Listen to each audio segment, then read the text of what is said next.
Well, we might get started, seeing as every minute we waste is a minute before we start hearing from this fabulous panel.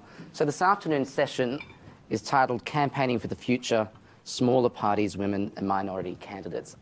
We've got so much great experience, and I'm sure some very, very uplifting and also quite terrifying tales to be told from this panel, so we won't waste any time.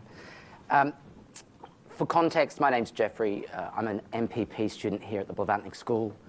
I'm Australian, as you can probably tell, and in 2016 was a candidate for the Liberal Party of Australia, which is our centre-right Conservative Party, in the seat of Sydney against Tanya Plibersek, who's the Deputy Leader of the Labor Party. One of the most interesting experiences I had during that campaign was when the front page of one of our newspapers ran this story, where the Greens had preferenced the Christian Democrats, an openly anti-gay agenda and from time to time slightly racist party, over a gay native title lawyer who was Aboriginal himself, and that was me. And it really brought home the way in which we think through labels and identity and the way in which that feeds into not only the media and the narrative, but how the public perceives you. And that really is going to be one of the major issues we're going to discuss this afternoon. One of the people who has been so successful in this country at changing the colour, legitimately the colour of the face of people who represent the community, who sit on the bench, the judiciary, and are at other levels of government, is a man who was also honoured by Her Majesty last weekend, Sir Simon Woolley. Perhaps we should put our hands together to congratulate him. Now, Sir Simon, if I may, your organisation... Get used to it. Your organisation has had some pretty outstanding runs on the board. Right. Do you want to just explain what it is, how it goes about what it does, and maybe take a victory lap in terms of some of the successes? Sure. In 30 seconds, right? You can take 3 or 4 minutes. You can take as much time as you'd like. Thank you. Well, next month we celebrate our 24th anniversary at Operation Blavatnik. Back then I had no grey hair and no knighthood. But we were volunteers. We were all passionate about change. And the type of change that we wanted back then was confronting a shocking brutality, as a matter of fact. Too often, young black men, but also some women of colour, would go into police custody alive and well and come out in a body bag. And nobody was ever held responsible for their deaths. One such death, a young man called Wayne Douglas, they went into all looking into his death, and again nobody held responsible. And then there was a riot. We had a big riot in Brixton and across the country. The black community was just outraged. And afterwards, politicians would come breastbeating and saying, this is dreadful, we should do things, we should give them some money for community centres, etc., etc. And at that juncture, when the streets were burning, myself and a couple of activists said, look, we've got to do more than just tearing down our own neighbourhoods. We need power. And one of my colleagues used the Malcolm X phrase, the ballot box and not the bullet. And it was at that juncture we said to ourselves, we need to be in a position where we're not asking politicians for justice and equality, but we need power to demand it.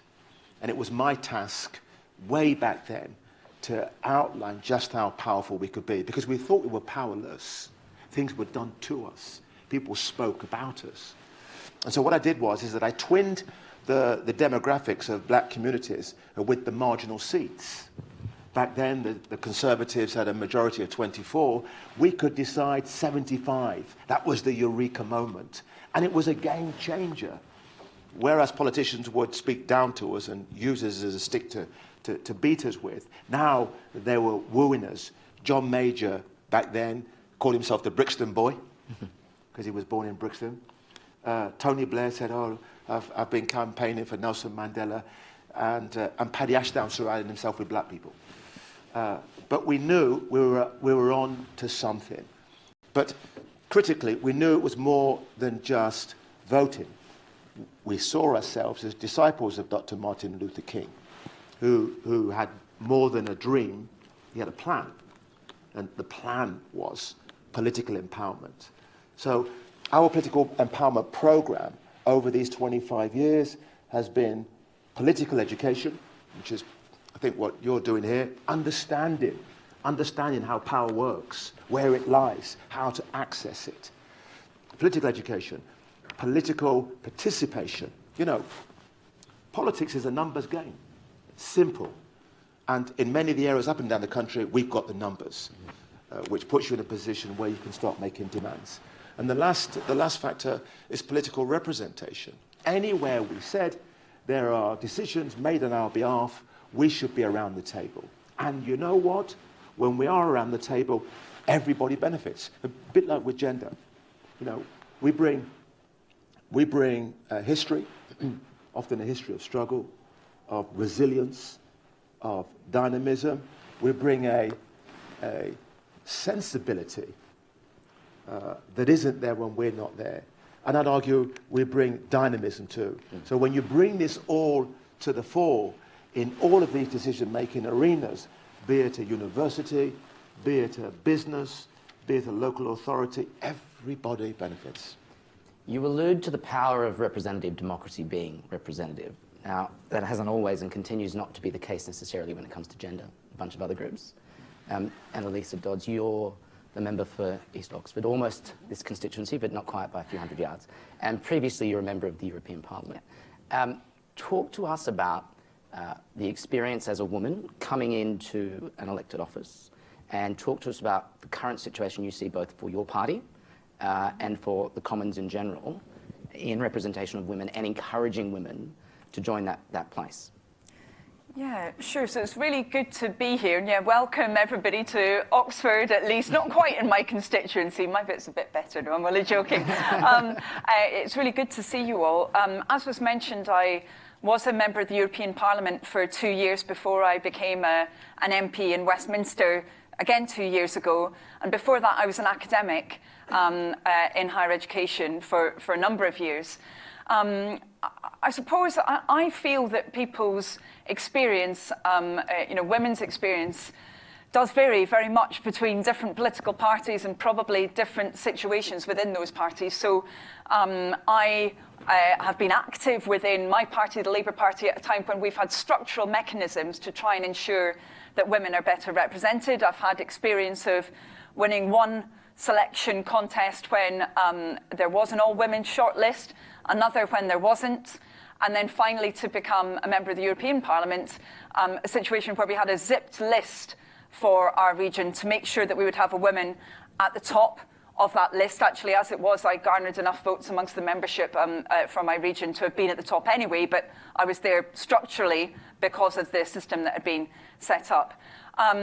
I suppose we were asked to reflect on little stories around our experience. One that I'll never forget, the first time that I was selected to be a candidate to stand as a member of Parliament. I had stood to be a councillor before.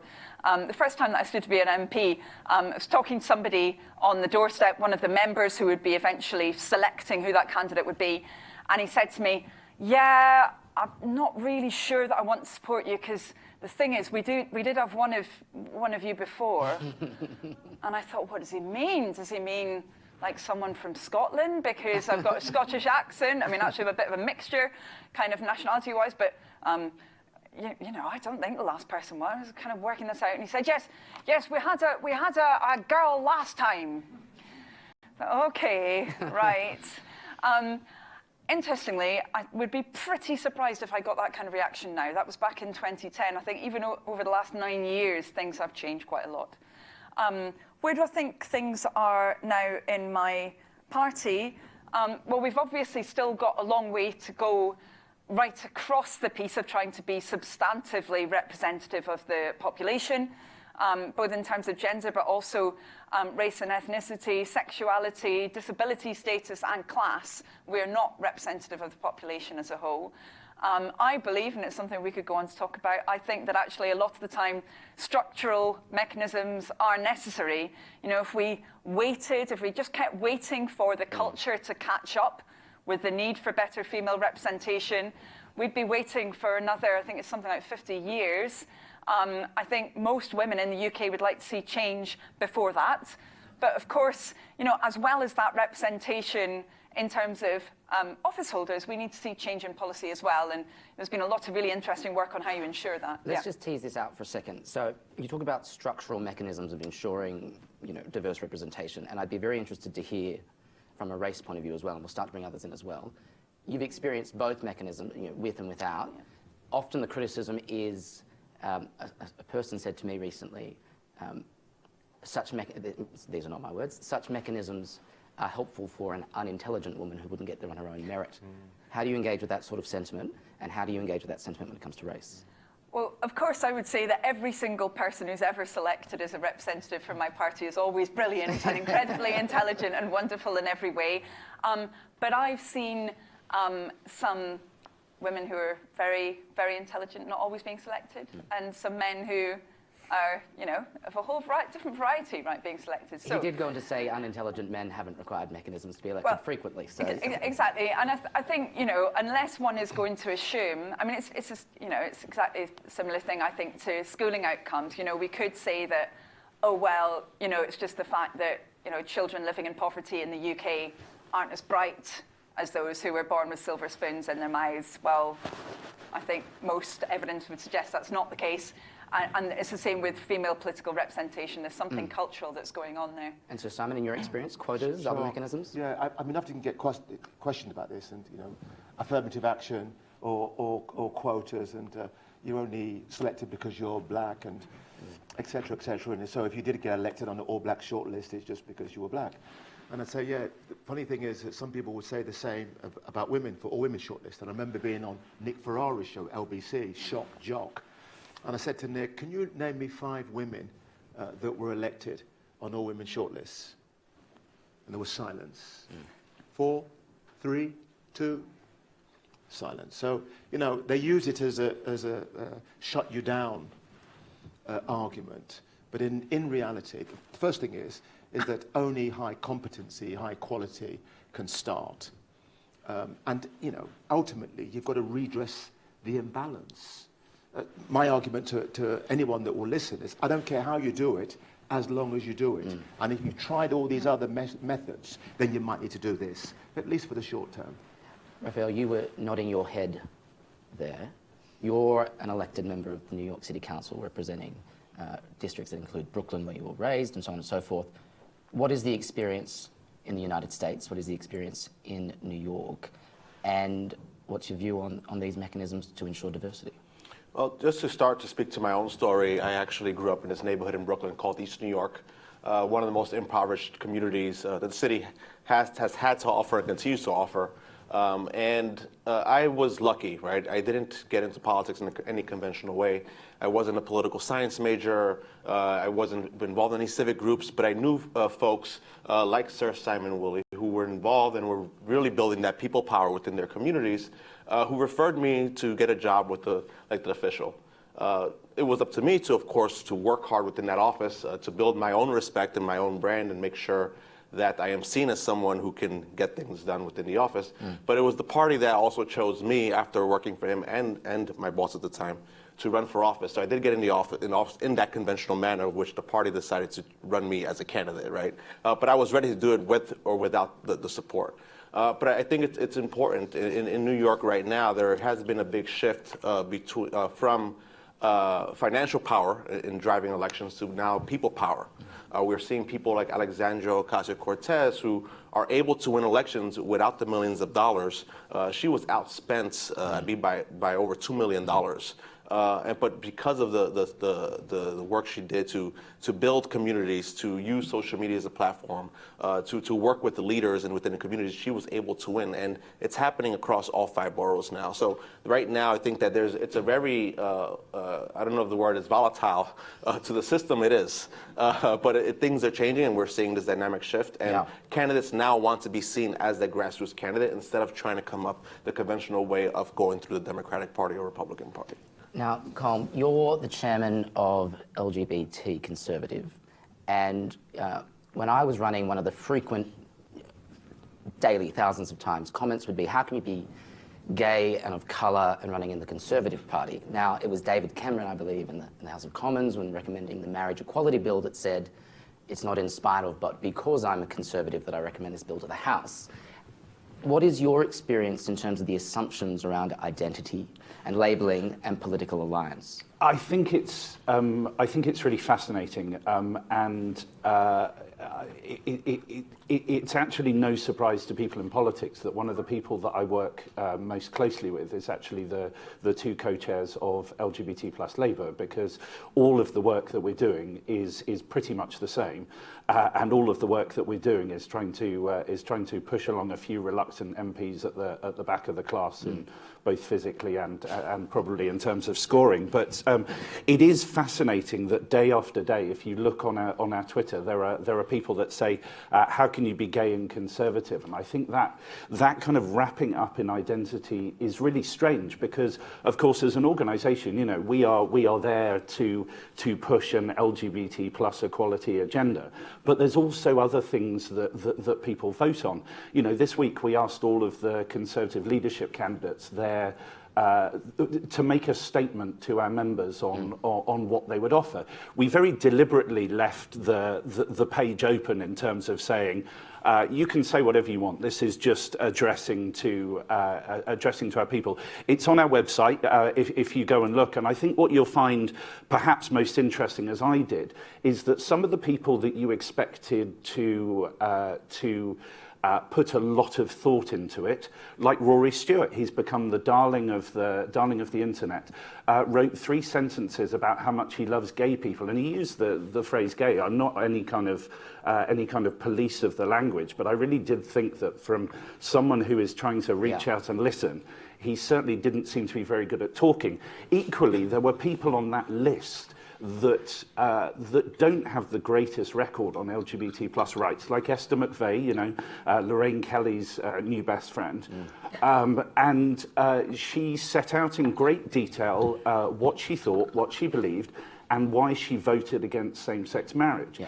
It was an argument that isn't going to get me to vote for her, but I really respected her for setting it out. Yeah. In the same way that Andrea Leadsom set out her position whilst not agreeing.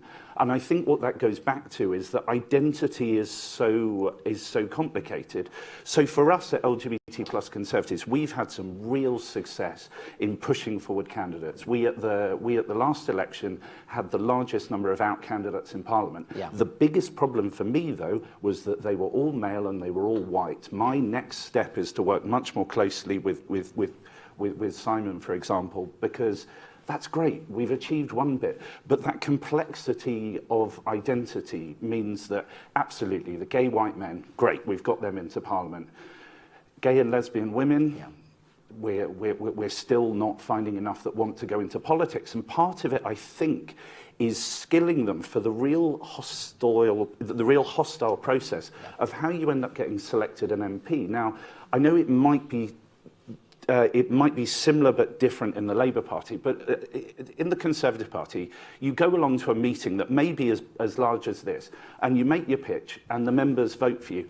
And some of them are really, really charming old ladies. And I've had gay candidates who said to me, they don't mean to be offensive, but how do I answer the question when I'm standing there clearly as a gay man, and I came in with my boyfriend, and they say, will your wife be joining the association? Yeah. You know, where do you start with that? Do you say, no, I don't have a wife, this is my husband? And that personally is my view, that you should just always be out there. But the steps you have to go to mean that partly we need to equip candidates, yeah. Partly as well what we do, and it was interesting, Rafael talking about money, is that frankly we pay for leaflets, because central parties really don't want to do anything personal for candidates, and I think it very much is the grassroots thing. Yeah. We equip candidates, and we also, frankly, equip the party. You know, we are there to be quite loud and noisy. The biggest party at Conservative Party Conference is Conference Pride. It's been going on for 10 years. Everyone comes, everyone loves it, and it's just our part of just being noisy and saying, you know, next time you get someone coming up in front of you, you've kind of softened a bit. You've thought about what that actually means for the association, because you know, frankly, it's tough enough being an MP if you have to start it by kind of not being comfortable with who you are. Federica, speaking of campaigns and success, there was a recent European parliamentary election. You're the campaign manager for Volt Europe, and your first European Member of Parliament elected for Germany. Talk us through both what Volt is and explain where it stands as a pan-European political movement, but also the process of engaging with a political contest that is increasingly seen as populist, racist, and in places homophobic and racist. Okay, thank you very much. Thank you very much for the invitation. I'm not a politician, but I'm going to give a very politician answer, so not really answering to your question. I come from a small town on the border between Italy and Slovenia. It's a beautiful place on the Adriatic Sea, but forgot by God and everybody because, yes, it's very far away from any civilized big city. So when I was a kid, I used to cross that border quite often.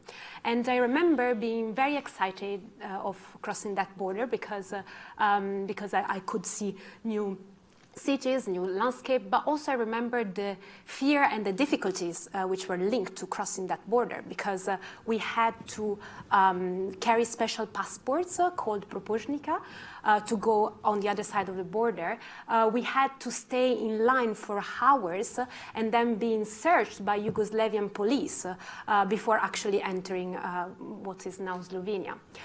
So one day I was in a car with my dad, and we were driving towards the border, and I noticed that my dad doesn't stop. So I shouted at him very worryingly, Dad, stop, otherwise the police is going to shoot at you. And my dad turns toward me and he goes, look, there is no border anymore. We are all together in the European Union. And back then, I didn't know what was the European Union, to be honest, but I loved it. So I started learning a lot of languages, German, French, English. I started traveling all across Europe. I lived in different countries. I met absolutely amazing people, one of whom is Anna over there. We studied together back in Belgium. And every time I went to a new country, actually, I was feeling home. And I was really living the European dream. But then Brexit came. And back then I was... I thought we were going to avoid it, but it seems like we can't. No, I'm not, because this was actually one of the main reasons why we were born as Volt. Back then, when Brexit came, I was dating an Englishman. I'm still dating an Englishman, actually. So I had to take a flight from Italy to the UK. And when I arrived in Stansted, I got stopped by the police who checked my passport and started asking me a lot of questions, like where I was coming from, what I was going to do in the UK, and so on. And all of a sudden, my mind just went back to that border where I grew up, on border with Slovenia in Italy, and I got really scared. So I decided that I had to do something. And I was lucky enough because I met Andrea Venzon, who is the founder of Volt Europa. Back then, Andrea was also living here in the UK. And he had a dream. He had a big dream. He wanted to build a political movement which was basically trying to change the way politics is done in Europe. You would say it's absolutely crazy. Maybe it was back then, but 3 years later, we have more than 30,000 volunteers all across the continent, and we just ran a political campaign for the European elections in 8 different countries with the same program and the same name.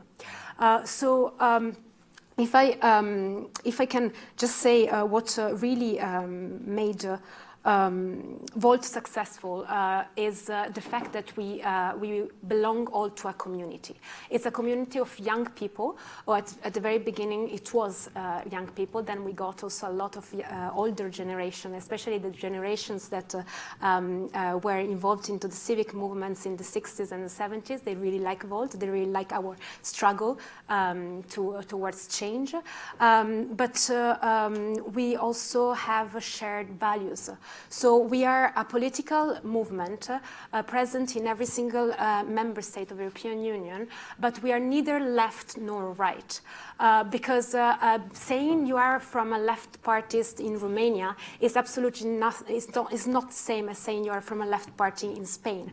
So we are based on a firm set of values like inclusiveness, sustainability, transparency, and so on. And on these values, we basically built on our campaign and we built on our political program.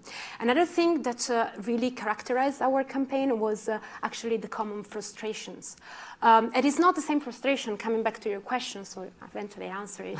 It's not the same frustration that actually populist parties are building their rhetorics on. It's a frustration which is it's a frustration about climate policies not being sustainable enough. It's a frustration about having half of the European countries not having same-sex marriage recognized. It's a frustration for women having to be paid 20% less of their salary in comparison to men. And we build on these frustrations in order to create common solutions. And let me just finish on what we didn't have, because these are the things that we had as a campaign, but we didn't have money. We started a whole political campaign across the continent by basically selling T-shirts. And by the way, I have some T-shirts with me if you want to buy some.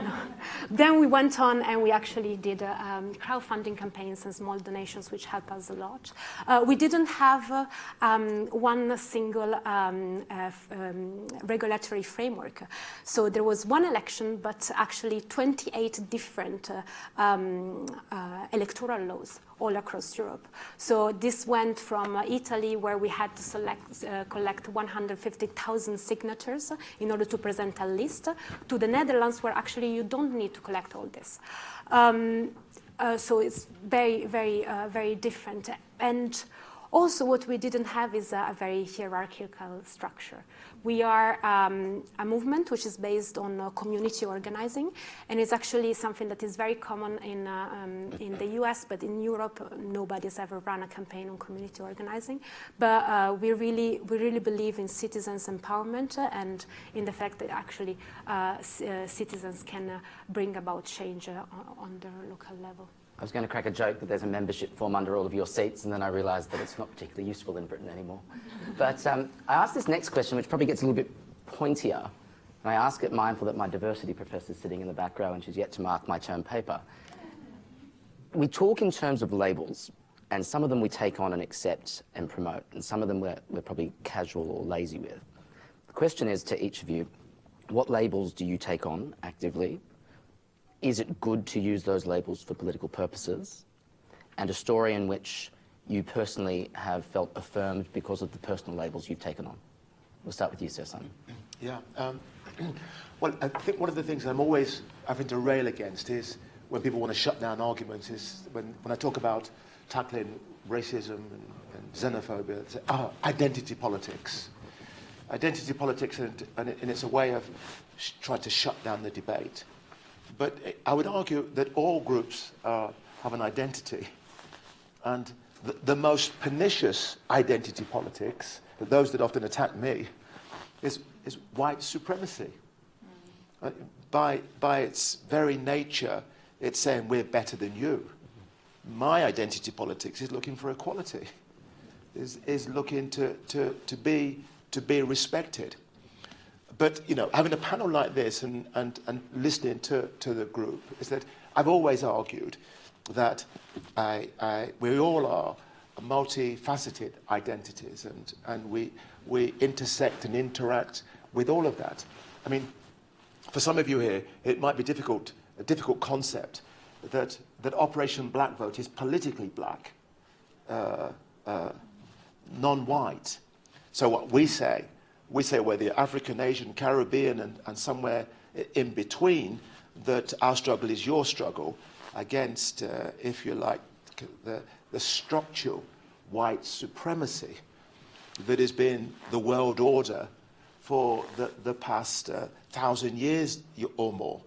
So it's not one thing. It's multifaceted, and I think that today you need that nuance, you need that intelligence to be able to articulate the multifacetedness, but also not lose sight of if you need to be looking at Caribbean or African or other. Rafael, your parents are from the Dominican Republic. Were you a Dominican Republic extracted candidate? What's the label you take? Yeah, I to be honest, I still struggle with what my identity is, right? I am Latino, I am a son of immigrants. I did grow up in an impoverished community, but I'm lucky that I come from a city that celebrates this diversity, right? So I try to find, what is the identity that I identify with, but also would speak to the masses of people, because I also believe in equality, and we're all the same. I think a lot of us in New York are trying to achieve the same things. And I use the millennial identity more than anything else. And it's like, how do we get young people involved in politics? And I think it's important that they see that their age is being represented in a system that for many years has been seen run by old white men, right? Numbers. It comes back to numbers, I guess, yes. But it's funny because I sometimes get accused of not speaking too much about my origins, right? You're seen as the cool young hip guy who can speak to all the young people, but you're not speaking to the immigrant folks from your community. So it's a constant struggle and a balance that I have to learn how to reach, and I'm working on that. But at the same time, when I decided to speak to millennials, because I wanted to get the masses involved, I wanted to see folks from my generation finally get involved in the overall conversation. Anneliese? Yeah, I think it's a really interesting question.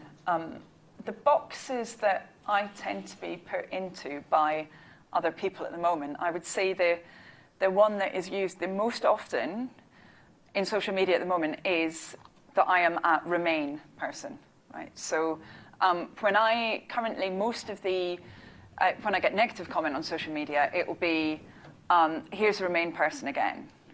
And then there will be sometimes allied to that assumptions about what my kind of family background might be, etc. But often it's from people who don't know, obviously, anything about me, so they don't know what my family background is at all. But the assumption is that anyone who's a Remainer would be from an upper middle class background as opposed to a working class background. I suppose I kind of do rail against that because what concerns me about it is the view that it's not possible to empathise with somebody who would take on the identity of being a pro-Leave voter if you voted in a different way. And I suppose that's kind of underlying a lot of, I think, what was just mentioned before, is this idea that coming from a different identity means that you can't empathise with where someone's coming from. The idea that I wouldn't be able to empathise with somebody who's, I don't know, having issues with their child maintenance payments or whatever because I'm a feminist or whatever. I think that's where you get into very difficult ground.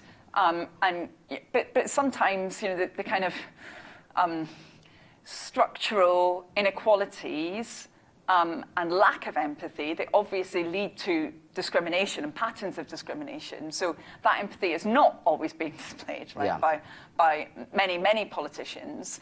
But when people automatically assume that you can't engage in it, I think that's quite difficult to take, because it assumes that you're not willing to put yourself in somebody else's shoes, even though you might be. Well, it assumes down your intelligence, if nothing else. Federica, I suspect that you are a sympathiser to the Remain box, and you describe yourself, or the party does at least, as pan-European, and so quite actively cultivates a label in that regard.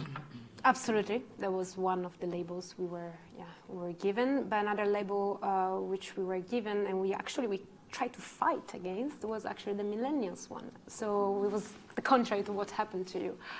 We tried not to be labeled as Millennials, but eventually for this campaign, we ended up to lose this fight, because this is what we were. And we tried to turn it into sort of our advantage by really, especially since we were a very young party, not very well known all over Europe, we tried really to tap into smart kids who are super frustrated about the way politics is done. So we got a lot of votes from them, and we also try to really, in terms of voting, we also try to tap a lot into the young voters who are totally disenfranchised, they're totally frustrated about politics, and they're turning 18 and they don't know what to vote for. So we really, really try to appeal to them. Colm, I'm going to vary the question slightly for you. Okay, because I'd also like to talk about the packaging of labels. And that's where I was going to take it to. So we're already there together, so you can just go. Okay, fine.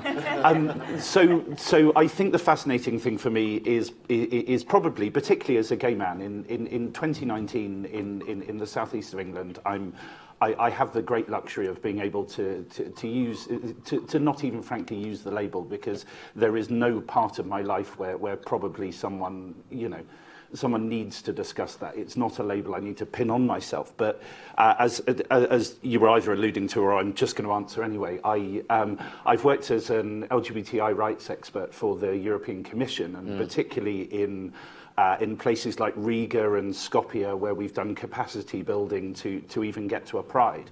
And I think it's really fascinating that the whole concept of being able to say LGBT is still a luxury that we haven't quite got to in Skopje. It's a few people in a kind of basement talking about whether we can get 30 people together to do a pride in the city.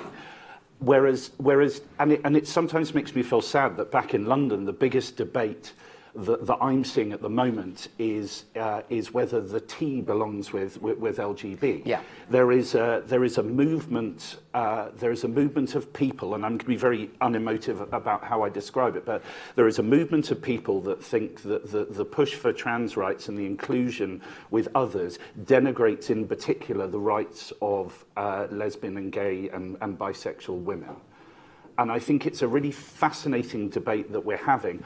I'm old enough and ugly enough and particularly in places like Riga, I've gone on pride marches where there were 300 riot police looking after 30 of us. Yeah. I'm afraid I'm a little bit intolerant of saying we need to have this very fixed idea of what equality is. Because frankly, if you are someone that is still pushing for equality, particularly around sexuality and gender, then I will be out there fighting with you and for you. And I think it's disappointing that we've got to this luxurious point in the UK where we can have that debate. So the whole cut and thrust of the conference is about equipping us for campaigns in the future, keeping the answers slightly briefer this time. One piece of advice, obviously focusing on your specialisation, your community, your region, whatever it might be, and try and make it as practical as can be. I have a political mentor who's sitting here in the room who gives me extremely practical advice. What's the practical advice each of you has for the group of people that you want to speak to today? Become a knight. I forgot my latest identity. I've got a steed outside. The sword wounds are still on your shoulder. That's right. Yeah, my new club. Advice: believe. I mean, I know it's blindingly obvious. Against the odds, you have to be passionate. You have to believe. You have to plot. You have to plan. But when it comes to democracy, it's a numbers game. And I give lots of talks to young would-be politicians. We've nurtured a lot of politicians from A to Z, and the majority of them are black, not non-white, but not all of them. But I say to them that it's not enough. It's not enough to be brilliant. It's not enough to be academically fantastic. I said in the cut and thrust word of politics, you've got to be smart. And it's having that antennae to be able to navigate left and right, over here and over there, to take people along. And the one thing I would like to impart to you is to be smart. Just do it. And I'm not quoting a sport related brand, but I'm quoting your dean, actually, who at the very beginning of this conference said that previously, young people had to study a lot, had to become somebody, and then they could enter politics to teach somebody else a lesson. However, now things have changed. So if you feel passionate about something, if you really want to run a campaign on plastics pollution or on women empowerment, just do it. Just take your laptop and connect with other people, find a good community, and start your own campaign. Start to follow your dreams and do what you believe in.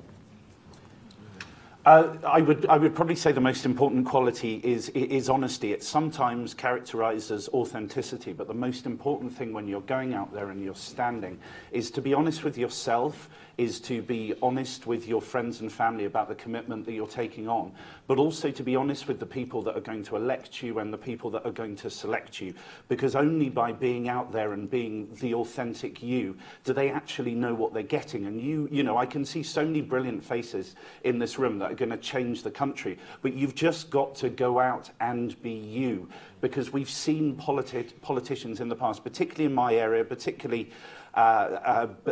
who then kind of turn into scandal when it suddenly comes out that they haven't been entirely true and honest. And I think that's for me very much the most important thing. You can now. Okay, am I allowed to? They're small, I promise. You can have I promise. multiple ones. So the first is, this probably sounds really silly, but you have to really, really, really want to change the world, right? Because if you don't want to change things, there is no point in putting yourself up for the amount of kind of scrutiny, you know, all the difficulties that you might have. But if you're passionate and if you're angry and if you want to change the world, that will always be there, and that will be what will push you on, and that will mean that you'll succeed. But if you just want to get into politics for its own sake, there is no point at all. So that's the first most important bit of advice, I suppose. And the second thing is, again, you're going to find it very hard if you don't love people. So if you love talking to people and you love, you know, knocking on somebody's door and listening to them, even if they totally disagree with you, then this is a great thing to get into. If you think that would be really difficult, then it is not an advisable career choice, I would say. But that links up with the first one, because it's about actually understanding what people want and how you can then try and deliver it as their representative. So I think those two things are important. A lot of great points have been made already. But so one thing I often find myself telling young people who work in my office is stop being pessimistic. I think pessimism is really what gets in the way of allowing us to accomplish great ideas and actually push forward-thinking ideas. And I think it's important that you see that there's a possibility in doing anything you put yourself out to do. All right, then one last question as we work back down the panel. What's the thing or things that you think are the next campaign for you or for the next generation, for the community that you represent? What's the thing, you know, there's been great breakthrough that you've been a part of in your own career, but what's the next thing? What's the future campaign that's got to be fought and won? What's burning for you? For me personally, it has been focused around climate injustice. The climate crisis is happening. A lot of folks in neighborhoods I represent deal with asthma and other health-related issues because previous governments and previous generations have dumped all of the garbage and all of the pollution into those communities. And I think it's important that communities of color understand the role that the environment plays in their own physical health and their own communities. So I'm working very hard into being a leader around the climate conversation. I think that's a lot of people in my generation have been joining that On the way well. through, do you want to explain the reform that you introduced in New York in relation to green spaces and buildings? Because this is a building. So recently, New York actually, I passed a law in New York City requiring green rooftops on all construction moving forward, similar to what we have here in the roof, solar panels, green bedding, and science shows that it cleans air, cleans water, lowers carbon emissions within our communities. So New York City, from now on, any new building that's built will have to have 100% green roof. Any old construction, if they're going to redo their roofs, they will have to install these roofs as well. And I think that would create a healthier society environment across the entire city, not leaving any communities behind.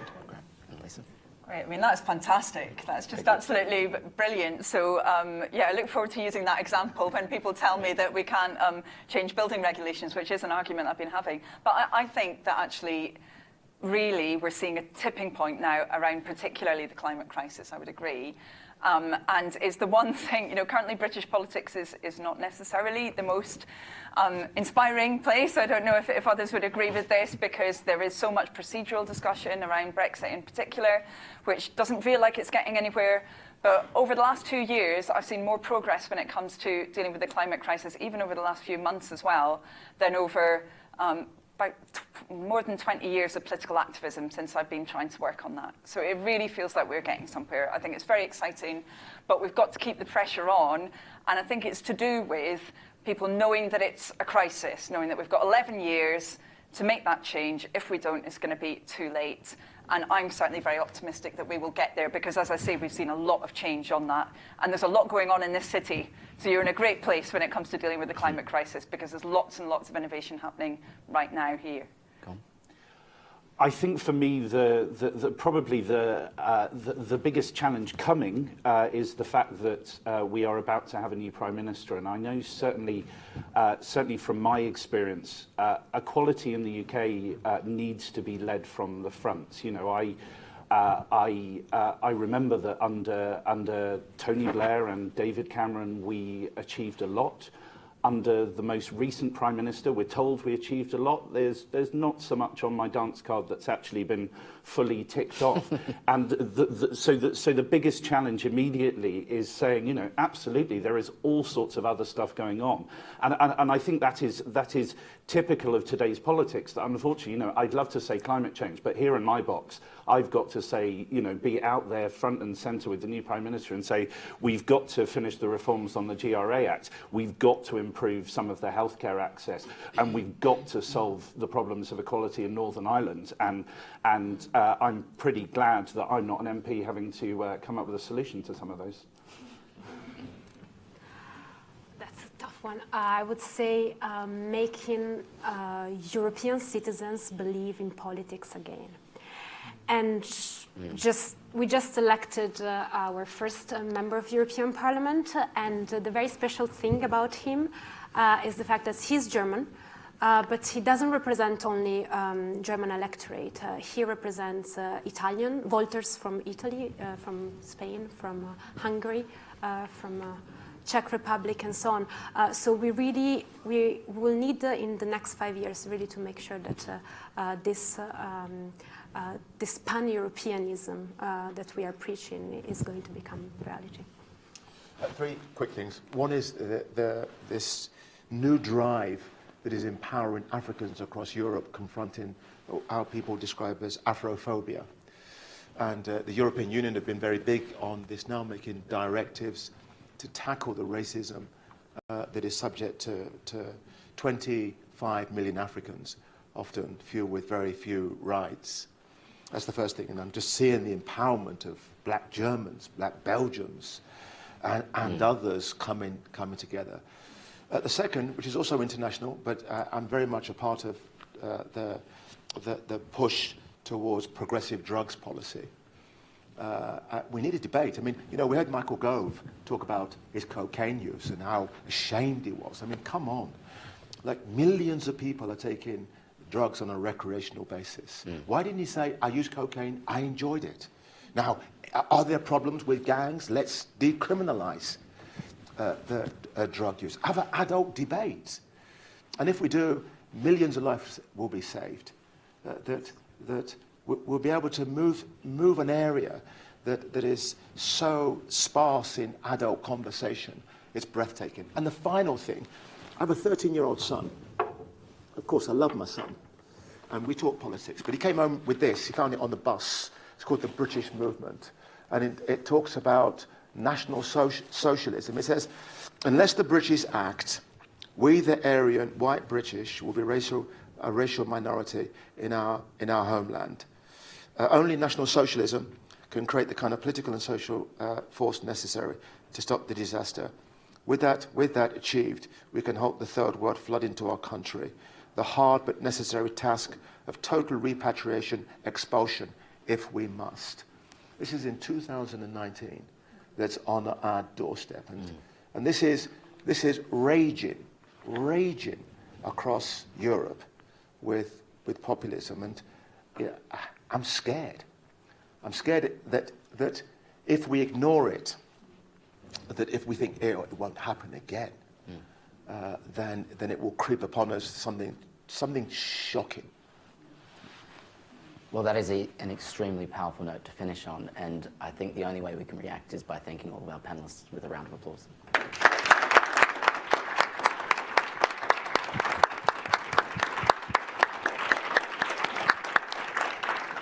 We're moments away from getting a beverage in your hand, and as an Australian, that's something I feel very strongly about. So what I would do now is invite you all to join us all out in the forum. We're shortly going to hear from the Treasurer of Australia, the Deputy Leader of the Liberal Party, Josh Frydenberg. But before he starts, there's an opportunity for you to grab a drink, and we'll continue, obviously, after his remarks to enjoy each other's company and discuss the very powerful things we've talked about this afternoon. Thank you.